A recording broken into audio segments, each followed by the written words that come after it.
ဒါကတော့ Onetangi Beach လို့ခေါ်တာပေါ့နော် Waiheke Island ရဲ့ဒီဘက်အတွင်းဘက်နည်းနည်းကျတယ်သူကအခုန beach ကကြတော့အပြင်ဘက်ကျတယ်ပေါ့နော်ပထမဆုံးရောက်တဲ့ beach ကဒါပေမဲ့ဒါကကြတော့အတွင်းဘက်နည်းနည်းကျတယ် beach ဘတ်စကားနဲ့ဆိုရင်15မိနစ်လောက်တော့စီးရတယ်တော်တော်လေးလှပါတယ်ဒီ beach ကလည်းလုံးဝအရန်အေးချမ်းပါတယ်အိမ်လေးတွေကလည်းချစ်စရာလေးကျွန်တော်ပြပြတော့မယ်ကြည့်လိုက်ပါဒါကတော့ beach front အိမ်လေးတွေပေါ့နော်ဒီမှာ beach front အိမ်လေးတွေစားတောက်ဆိုင်လေးတွေရှိမယ်ဒီအိမ်ဆိုင်မှာကြည့်ပါဒီ beach ကပို့ပြီးတော့ကျယ်ပါတယ်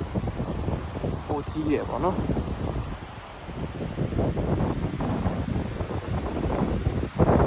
တော်တော်လေးလှပါတယ်ရန်ကိုအေးချမ်းပြီးတော့ရန်ကိုလှပါတယ်